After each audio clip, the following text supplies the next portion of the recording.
In this video, I will be analyzing the portrayal of African Americans in film. Both historical and current evidence will be used in order to show and prove how the predominantly white entertainment industry does not and have not accurately or respectively represent African Americans in film. The representation that African Americans do receive in film both negatively and positively influence social opinion and popular culture.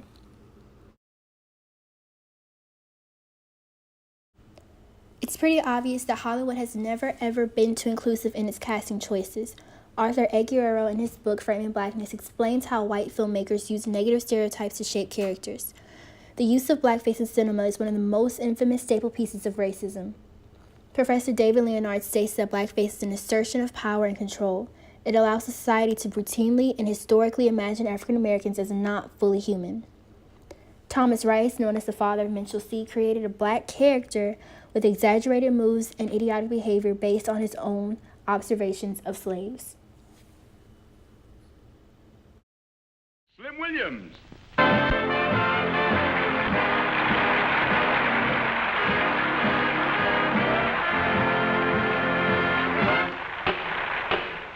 My friends, it is indeed a financial pleasure to have so many of you resemble here today on this suspicious occasion. Now, we have resembled here to elect...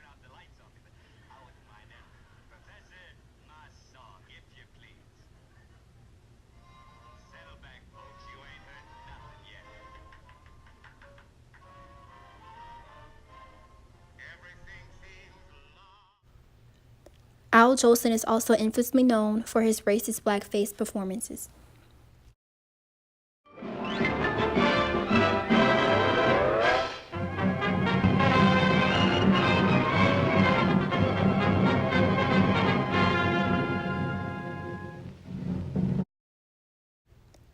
Racism was so profound in cinema that even negative stereotypes were found in children's cartoons.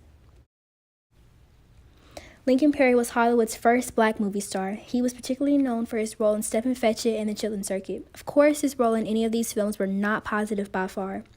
Journalist Roy Hurst states that Lincoln Perry portrays a befuddled, mumbling, shiftless fool. For the obvious reasons, his role was detrimental to black popular culture. As mentioned before, journalist Roy Hurst states that by the mid-1930s, black leaders were putting pressure on Hollywood to rid the screen of the stereotype Perry was responsible for creating. They believed the Stepin Fetchit character was keeping white Americans from viewing blacks as capable of joining the mainstream. Can't get him up. Richard. Can't get him up. Lazy Richard can't get him up. Richard. Can't get him up. Richard. Can't get him up. Richard. Can't get him up. We'll try to get him on the phone. I was laying down dreaming everybody was trying to wake me up. Now, stepping to the 70s, a new and refreshing era of film was created: blaxploitation. Blaxploitation is a term coined in the early 1970s to refer to black action films that were aimed at black audiences featuring African American actors in lead roles with anti-establishment plots. Blaxploitation films have mixed reviews. Some believe that the violence depicted promotes more of a negative stereotype upon the black community, while others think that this type of cinematography is beneficial, being that the lead characters are indeed black and they do not traditionally follow the same patterns of other black roles or characters like Jimmie Walker or Lincoln Perry. Jimmie Walker is mostly known for his role in Good Times, which aired in the 1970s during the blaxploitation era.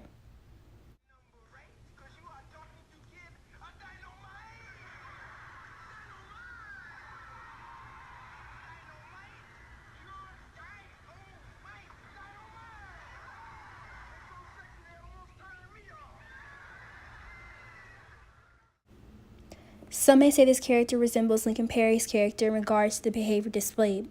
Some may even say his character was a step back to the minstrel shows. Moving on to more contemporary times, we start to see more inclusion in Hollywood's casting choices, like how we see here with Michael Duncan as John Coffey. But all inclusion is not technically good inclusion. Although we see more inclusion in Hollywood, the characters the black actors play are often based on caricatures, like the magical Negro, the token black friend, the mammy, the domestic, and the brash woman. In The Green Mile, we see Michael Duncan play the magical Negro.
Michael Duncan's character is subordinate to Tom Hanks' character, and the systemic racism Michael Duncan character faces drives the character development for Tom Hanks' character.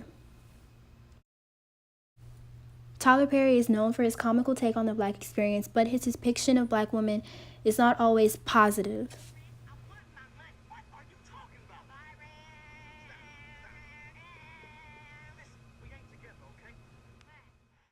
In most of his movies, the Black women portrayed are either scorned, brash, or overtly promiscuous. Some have even gone to say how his character, Medea, represents the mammy character.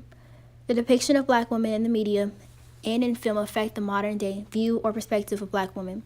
That is why proper representation is so important. Hollywood is also known for the token Black friend trope. The token Black friend usually plays no significant part in plot advancement. Here we see Jennifer Hudson and Stacey Dash, who play insubordinate characters who are insignificant to their plot, and the white co-stars. Jennifer Hudson's character, Louise in Sex and the City, is literally Sarah Jessica Parker's character's assistant. Sarah Jessica Parker literally gives Jennifer's character her hand-me-downs out of pity. And to make matters worse, Jennifer's character is dirt poor and she lives in the South. Moving on to the domestic character, we see Viola Davis and Octavia Spencer both playing insubordinate roles compared to their white co-stars. The racism Viola and Octavia characters face helps drive the plot and character development in the main character, Scooter. Scooter's white guilt and white privilege leads her to writing a book that she alone prophetizes from, even though Viola and Octavia, the two maids, contribute greatly too. Both maids go back to the same life of poverty at the beginning of the movie, and they do not benefit from the book's popularity. Their safety is actually compromised. The Help, The Best of Enemies, and Green Book are all white savior flicks. White savior flicks are basically movies that feel good to white people. It makes them think, well, at least I'm not that racist.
But now shifting towards a more positive light, we have directors like Jordan Peele, Ryan Coogler, and Barry Jenkins make a successful effort to show true inclusivity in a positive light.